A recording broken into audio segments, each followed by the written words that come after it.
Guys எல்லாருக்கும் வணக்கம். Welcome back to Pooja's world. இன்றைக்கி சூப்பர் அண்ட் டேஸ்டியான ரொம்ப ஹை ப்ரோட்டீன் நிறைஞ்ச ஒரு டிஷ் தான் பார்க்க போகிறோம்.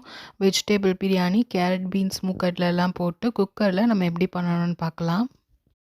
இதுக்கு பார்த்தீங்கன்னா நம்ம குக்கரில் வந்து ஒரு 3 டேபிள் ஸ்பூன் எண்ணெய் விட்டுக்கலாம். எண்ணெய் விட்டுட்டு பிரிஞ்சி இலை ஆட் பண்ணிவிட்டு அப்புறம் whole garam masala, whole spices add பண்ணிவிட்டு 1/2 டீஸ்பூன் வந்து நம்ம சோம்பு ஆட் பண்ணிக்கலாம்.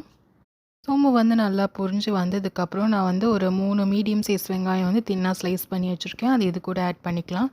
வெங்காயம் வதங்குறதுக்காக நம்ம கொஞ்சமாக உப்பு சேர்த்து வதக்கி எடுத்துக்கலாம். வெங்காயம் வந்து லைட்டாக ப்ரௌன் கலர் ஆகிறப்போ நம்ம வந்து இஞ்சி பூண்டு பேஸ்ட்டு வந்து ஆட் பண்ணிப்போம். நான் வந்து ஒரு 1/2 டேபிள் ஸ்பூன் வந்து இஞ்சி பூண்டு பேஸ்ட் வந்து ஆட் பண்ணிக்கிறேன். அதையுமே வந்து பச்சை வாசனை போகிற வரலாம் நல்லா வதக்கி விட்டுப்போம்.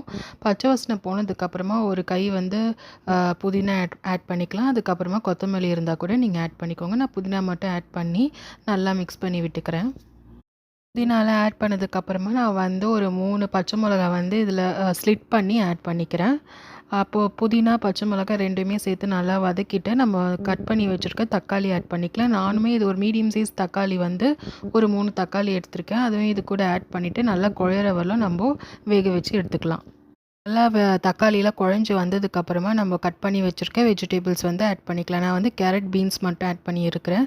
நீங்கள் வந்து உருளைக்கிழங்கு கூட ஆட் பண்ணிங்கன்னா இன்னும் டேஸ்ட்டாக இருக்கும். நான் வந்து மூக்கடலை ஆட் பண்ணுறதுனால உருளைக்கிழங்கை வந்து அவாய்ட் பண்ணிக்கிட்டேன். மூக்கடலை வந்து ஒரு 2 விசில் சேர்த்து வேக வச்சு தனியாக எடுத்து வச்சுருக்கேன். இந்த டைமில் வந்து நம்ம மசாலா ஆட் பண்ணிக்கலாம். நான் வந்து 2 டேபிள் ஸ்பூன் தனியாத்தூள் ஆட் பண்ணியிருக்கிறேன். அதுக்கப்புறமா பார்த்திங்கன்னா காஷ்மீரி மிளகாத்தூள் வந்து 1 டேபிள் ஸ்பூன் ஆட் பண்ணி நல்லா மிக்ஸ் பண்ணி விட்டுக்கிறேன்.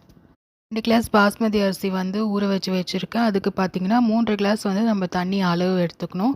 நான் மூக்கடலை வேக வச்ச தண்ணியே வந்து எனக்கு 2 கிளாஸ் வந்தது. அதை வந்து இதில் ஆட் பண்ணிக்கலாம். அதுக்கப்புறமா காரத்துக்காக நான் குழம்பு மிளகாத்தூள் ஆட் பண்ணி பச்சை வாசனை போகிற வரல கொதிக்க வச்சு எடுத்துக்கிறேன்.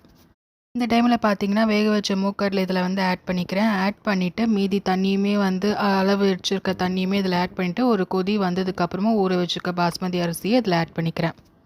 இந்த டைமில் பார்த்திங்கன்னா உப்பு வந்து சரி பார்த்துட்டு குக்கர் போட்டு நம்ம விசில் வைக்க வேண்டியதான். விசில் வந்து எப்படி வச்சுருக்கேன்னு பார்த்தீங்கன்னா மீடியம் ஃப்ளேமில் வந்து 20 மினிட்ஸ் வச்சுக்கோங்க. மீடியம் ஃப்ளேமில் 20 மினிட்ஸ் தான் உங்களுக்கு கரெக்டான பதத்துக்கு வந்து வெந்து வந்துடும்.